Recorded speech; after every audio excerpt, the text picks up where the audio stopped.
Hi friends, welcome to our channel. ఈరోజు notification చాలా మంచి నోటిఫికేషన్. వీడియోని పూర్తిగా అండ్ వరకు చూడండి, ఎక్కడ స్కిప్ చేయకుండా. ఈ వీడియోలో అయితే నేను మినిమం 50 lakhs అయితే కోరుకున్న జరుగుతుంది. సో ప్రతి ఒక్కరు కూడా లైక్ చేయడం మాత్రం మర్చిపోద్దు. లైక్ చేయడం వల్ల నాకు ఎంతో బూస్ట్ అండ్ ఎంకరేజ్మెంట్ ఇచ్చినట్టుగా ఉంటుందన్నమాట. సో ఈ యొక్క నోటిఫికేషన్ వివరాలు చూసుకుంటే మనకైతే గవర్నమెంట్ ప్రభుత్వం నుంచి కానిస్టేబుల్ ఉద్యోగాలు అనేవి రిలీజ్ చేయడం జరిగింది. సో మొత్తం ఖాళీలు వచ్చేసరికి 2250 పోస్టులు అయితే ఉన్నాయన్నమాట. మనకి నెలకి జీతం 25,000 వరకు కూడా ఇవ్వడం జరుగుతుంది. ఎగ్జామినేషన్ ఫీజు అనేది ఎటువంటిది లేదు. 10వ తరగతి పాస్ అయిన వారు ప్రతి ఒక్కరు కూడా అప్లై చేసుకోవచ్చు.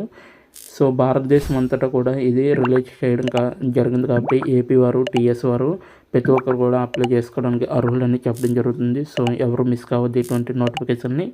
మన ఛానల్కి కానీ కొత్తగా కానీ వస్తే తప్పకుండా సబ్స్క్రైబ్ చేసుకొని దాని పక్కన ఉన్న బెల్ ఐకాన్ అయితే క్లిక్ చేయండి.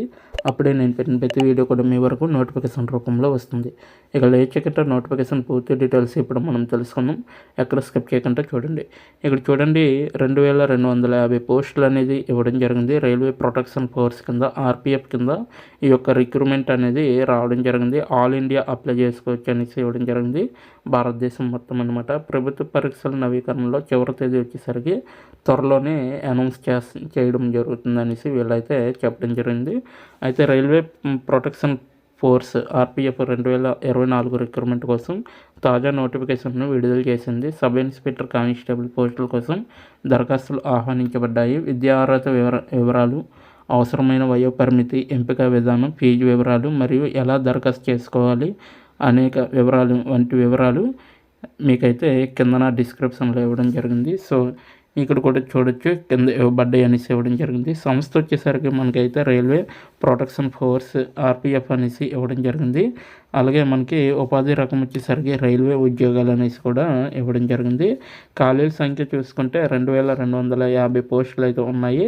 ఉద్యోగ స్థానం వచ్చేసరికి భారతదేశం అంతటా అనేసి ఇవ్వడం జరిగింది. అలాగే పోస్ట్ పేరు వచ్చేసరికి సబ్ ఇన్స్పెక్టర్ అండ్ కానిస్టేబుల్గా ఈ యొక్క వేకెన్సీ అనేది రిలీజ్ చేయడం జరిగింది. అధికారిక వెబ్సైట్ నేను కింద డిస్క్రిప్షన్ బాక్స్లో మీకు మెన్షన్ చేయడం జరిగింది. అప్లై ఆన్లైన్ లింక్ అనేది ఉంటుంది. సో దానిపైన క్లిక్ చేస్తే మీరు డైరెక్ట్గా అప్లై చేసుకోవచ్చు అనమాట ఈ యొక్క జాబ్కి. ఓకేనా. సో దరఖాస్తు మోడ్ వచ్చేసరికి ఆన్లైన్లో మాత్రమే మీరు దరఖాస్తు చేసుకోవాల్సి ఉంటుంది, ఆఫ్లైన్ కాదనమాట. చివరి తేదీ వచ్చేసరికి త్వరలోనే మీకు అనౌన్స్ చేయడం అనేది జరుగుతుంది. సో కమింగ్ సూన్ అనమాట. ఎండ్ డేట్ వచ్చేసరికి చివరి ఆర్పిఎఫ్ ఖాళీల వివరాలు చూసుకుంటే కానిస్టేబుల్కి అయితే 2,000 అయితే ఉన్నాయండి. అలాగే సబ్ ఇన్స్పెక్టర్కి అయితే మనకి 250 పోస్టులు అయితే తీయడం జరిగింది. సో కానిస్టేబుల్కి ఎక్కువ ఉన్నాయి కాబట్టి ప్రతి ఒక్కరు కూడా మీరు అప్లై చేయడానికి ట్రై చేయండి. ఎందుకంటే ఇది రైల్వే ప్రొటెక్షన్ ఫోర్స్ కింద రావడం జరిగింది కాబట్టి ఆర్పిఎఫ్ కింద. ఓకేనా. సో ఎవరు మిస్ చేసుకోవద్దు. రిక్రూట్మెంట్ 2024 అర్హత సరహతులు వివరాలు అనేసి ఇవ్వడం జరిగింది. అర్హత వివరాలు చూసుకుంటే కానిస్టేబుల్కి అయితే అభ్యర్థులు గుర్తింపు పొందిన బోర్డు లేదా యూనివర్సిటీ నుండి 10వ తరగతి లేదా తస్మానం ఉత్తీర్ణులై ఉండాలి అనేసి ఇవ్వడం జరిగింది. సో ఎవరైతే అభ్యర్థులు దీనికి అప్లై చేయాలనుకుంటున్నారో అటువంటి క్యాండిడేట్స్ అందరూ కూడా మీరు యూనివర్సిటీ నుంచి లేదా మీకు సంబంధించిన బోర్డు అంటే 10th క్లాస్ చదివిన బోర్డు నుండి మీరు పాస్ అయి ఉంటే సరిపోతుందన్నమాట. అలాగే సబ్ ఇన్స్పెక్టర్కి వచ్చేసరికి అభ్యర్థులు గ్రాడ్యుయేట్లో ఉత్తీర్ణులై ఉండాలి లేదా గుర్తింపు పొందిన బోర్డు లేదా విశ్వవిద్యాలయం అంటే యూనివర్సిటీ నుండి సమానమైనది అనేసి ఇవ్వడం జరిగింది. సో ఎవరైతే సబ్ ఇన్స్పెక్టర్కి అప్లై చేయాలనుకుంటున్నారో అభ్యర్థులు తప్పనిసరిగా గ్రాడ్యుయేట్ చేసి ఉంటే వాళ్ళు దీనికి అప్లై చేసుకోవచ్చు అనమాట. ఓకేనా. సో ఏ యూనివర్సిటీ అయినా పర్వాలేదు, ఎనీ స్ట్రీమ్ వాళ్ళు కూడా అప్లై చేసుకోవచ్చు దీనికి. అది కూడా సబ్ ఇన్స్పెక్టర్కి. అవసరమైన వయోపరిమితి అండి. సో కనీసం వయసు అయితే 18 సంవత్సరాలు నిండి ఉండాలి. గరిష్ట వయసు అయితే 25 సంవత్సరాలు లోపు ఉంటే సరిపోతుంది అనమాట.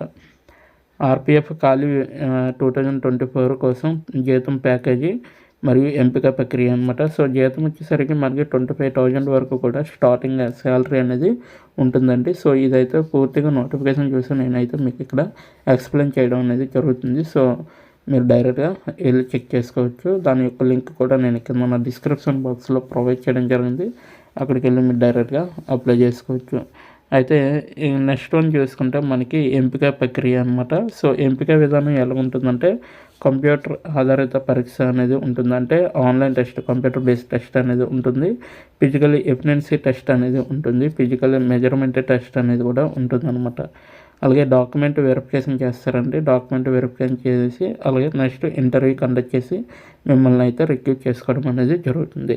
అయితే దీనికి దరఖాస్తు ఫీజు వచ్చేసరికి అస్సలు లేదండి. సో మీరు హ్యాపీగా అప్లై చేసుకోవచ్చు. మీరు ఇంటర్నెట్లో అప్లై చేస్తారు కాబట్టి ఇంటర్నెట్ ఛార్జెస్ మాత్రమే ఇవ్వాలన్నమాట. సో వాళ్ళంతా అడిగితే అయితే ఒక 50 రూపీస్తో మీకు అయితే అప్లై చేసుకోవచ్చు అనేసి నేనైతే చెప్తున్నాను. అయితే ఈ యొక్క నోటిఫికేషన్కి మీరు అప్లై చేయాలనుకుంటే మీకు డెస్క్టాప్ లేదా పీసీ కానీ ఉంటే, అంటే పర్సనల్ డెస్క్టాప్ లేదా ల్యాప్టాప్ కానీ కంప్యూటర్ కానీ ఉంటే మీరు డైరెక్ట్గా అప్లై చేసుకోవచ్చు అనమాట. ఓకేనా. సో మీ సొంతంగా నెక్స్ట్ వన్ చూసుకుంటే నోటిఫికేషన్ 2024 ఆన్లైన్ దరఖాస్తు కోసం దరఖాస్తు చేయడానికి దశలు అంటే ఇంపార్టెంట్ ఇన్స్ట్రక్షన్స్ అవన్నీ కూడా ఇక్కడ ఇవ్వడం జరిగింది. ఎలా దరఖాస్తు చేయాలి అనేది కూడా ఇక్కడ పూర్తిగా వివరణ జరిగిందనమాట. ఆన్లైన్ మోడ్ కోసం దరఖాస్తు చేయడానికి దశలు అధికారిక వెబ్సైట్కి అయితే ఫస్ట్ ఆఫ్ ఆల్ మీరు లాగిన్ అవ్వాలి. సో లాగిన్ అయ్యాక అభ్యర్థులు ఆన్లైన్లో దరఖాస్తు చేసుకోవచ్చు అని ఇవ్వడం జరిగింది.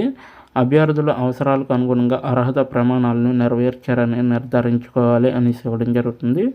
సో అలాగే అవసరమైతే దరఖాస్తు రుసుము చెల్లించాలన్నమాట. ఒకవేళ ఫీజు అడిగితే వెంటనే మీరు ఆన్లైన్ ద్వారా చెల్లించాలి. So like debit card, credit card లేదా ఇంటర్నెట్ బ్యాంకింగ్ ద్వారా కూడా ఈ యొక్క ఫీజు అనేది చెల్లించవచ్చు. అలాగే దరఖాస్తు సమర్పణ కోసం సమర్పించే బటన్ పైన క్లిక్ చేయాలన్నమాట. సో భవిష్యత్తు ఉపయోగం కోసం అప్లికేషన్ యొక్క ప్రింట్అవుట్ అనేది తీసుకోవాలి మీరు కంపల్సరీగా. ఎందుకంటే మీరు అప్లై చేశాక ఎప్పుడు అడ్మిట్ కార్డు వస్తుందో తెలియదు. సో మీ యొక్క అప్లికేషన్ నెంబరును మీ యొక్క ఈమెయిల్కి డైరెక్ట్గా ప్రింట్అవుట్ ఎప్పుడైతే ఎగ్జామ్ పెడతారో అప్పుడు దీని యొక్క డీటెయిల్స్ మొత్తం అంతా కూడా మీ యొక్క ఈమెయిల్కి అనేది వస్తుందన్నమాట.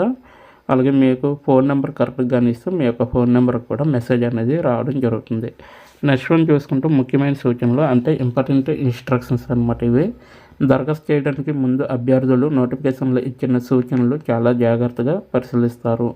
అంటే ఏదైతే దరఖాస్తు ఉందో ఆ దరఖాస్తులో ఇచ్చిన ఇన్స్ట్రక్షన్స్ అన్నీ కూడా మీరు క్షుణ్ణంగా చదివి అప్పుడు అప్లై చేయాలని వీళ్ళైతే చెప్పడం జరుగుతుంది. విద్యా అర్హత సర్టిఫికేట్లు, స్కాన్ చేసిన కాపీలు, ఇటీవల రంగు పాస్పోర్ట్ సైజు ఫోటో మరియు సంతకం అధికారిక నోటిఫికేషన్లో పేర్కొన్న విధంగా నిర్ణీత ఫార్మెట్లో మరియు పరిమాణంలో ఉన్నాయని అభ్యర్థులు నిర్ధారించుకోవాలి అనేసి ఇవ్వడం జరిగింది. సో ఏదైతే మన యొక్క సర్టిఫికేట్లు ఉన్నాయో అవి కాపీ చేసి మనం డాక్యుమెంట్ రూపంలో కానీ పీడిఎఫ్ రూపంలో కానీ మన మొబైల్లో ఉంచుకోవాలి లేదా మెయిల్కైనా అటాచ్ చేసుకోవాలి.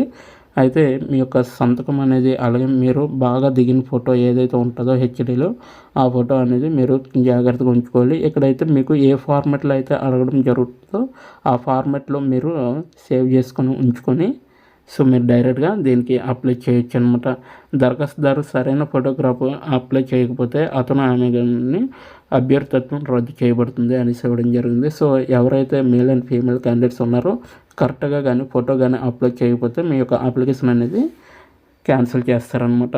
అయితే అభ్యర్థుల ఆన్లైన్ దరఖాస్తులను ముగింపు తేదీ కంటే ముందే వీలైనంత త్వరగా సమర్పించాలని మరియు చివరి తేదీ వరకు వేచి ఉండొద్దని సూచించారు. సో ఎవరైతే అప్లై చేస్తున్నారో ఈ యొక్క జాబ్కి సో ఎండ్ డేట్ వరకు కూడా ఉండకుండా సో ఎండ్ డేట్ కన్నా ముందే మీరు అప్లై చేస్తే మీకు దరఖాస్తు అనేది అప్లై అవుతుందన్నమాట. ఎండ్ డేట్ వరకు ఉంటే మీకు ఏమవుతుందంటే సర్వర్ బిజీ అనేసి వస్తుందన్నమాట. ఓకేనా. సో దరఖాస్తును పూరించిన తర్వాత మీరు అందించిన సమాచారాన్ని 1-2 సార్లు ధృవీకరించాలి. మీరు మీ మొత్తం సమాచారంతో సంతృప్తి చెందితే మీరు దరఖాస్తును సమర్పించవచ్చు. ఏదైతే దరఖాస్తు ఉందో దాన్ని మీరు ఫిల్ చేసిన తర్వాత మీరు అందించిన సమాచారాన్ని 1-2 సార్లు మీరైతే చెక్ చేసుకోవాలన్నమాట. మీ మొత్తం సమాచారం ఏదైతే మీరు సాటిస్ఫై అవుతారో అక్కడ ఇచ్చిన ఫిల్ చేసిన డీటెయిల్స్ ఏవైతే మీరు సాటిస్ఫై అవుతారో అప్పుడు మీరు ఫైనల్గా సబ్మిట్ చేయొచ్చు అనేసి వీళ్ళైతే క్లియర్గా చెప్పడం జరుగుతుంది. అయితే ఆర్పిఎఫ్ రిక్రూట్మెంట్ 2024 కోసం ముఖ్యమైన మరియు దరఖాస్తు లింకు అనేసి ఇవ్వడం జరిగింది. ముఖ్యమైన తేదీలు మరియు దరఖాస్తు లింకు ఫోకస్ చేసిన తేదీలు అయితే దరఖాస్తు సమర్పణ తేదీలు 6 నుంచి 6 అంటే 1 నెల 6వ తారీఖు నుంచి త్వరలో అప్డేట్ చేయబడుతుంది అనేసి ఇవ్వడం జరిగింది. సో ఇది కానీ అప్డేట్ అయితే మీకు మళ్ళీ కూడా వీడియో చేసి మీకు ఇలా పెట్టడం జరుగుతుంది. సో అప్పటి వరకు వెయిట్ చేయాలన్నమాట. సో దీని యొక్క నోటిఫికేషన్ లింక్ మీకు కావాలంటే ఫుల్ డీటెయిల్స్ కావాలంటే నేను డిస్క్రిప్షన్ బాక్స్లో అప్లై ఆన్లైన్ లింక్ అనేది ఉంటుంది, అక్కడికి వెళ్ళి మీరు డైరెక్ట్గా చేయొచ్చు అనమాట. సో ఇది ఈరోజు నోటిఫికేషన్. మీకు నచ్చింది అనుకుంటాను. నచ్చితే తప్పకుండా లైక్ చేయండి, షేర్ చేయండి. ఇప్పటి వరకు వీడియోని వాచ్ చేసినందుకు చాలా చాలా థ్యాంక్ యూ అండి. Thanks for watching.